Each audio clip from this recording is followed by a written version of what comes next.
এরপর যে গ্রন্থগুলির আনুষ্ঠানিক উন্মোচন হবে, অল্প অল্প গল্প, হিমাংশু সরকার লিখিত। গ্রন্থটির উন্মোচন করবেন মাননীয় দেবাশিস সেন মহাশয়। অল্প অল্প গল্প। আমি হিমাংশু সরকার মহাশয় লেখককে অনুরোধ করব তার সাথে একসাথে গ্রন্থটির উন্মোচন করতে।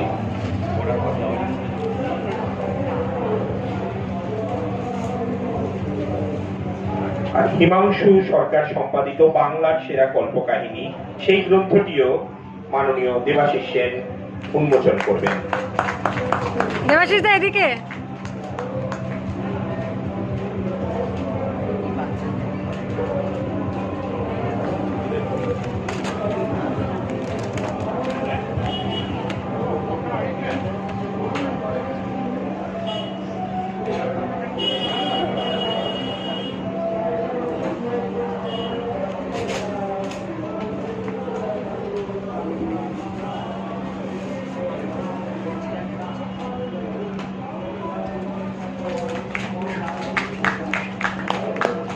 বাংলার সেরা অঞ্জন সেনগুপ্ত লিখিত আধি দৈবিক আধি ভৌতিক গ্রন্থটিরও উন্মোচন করবেন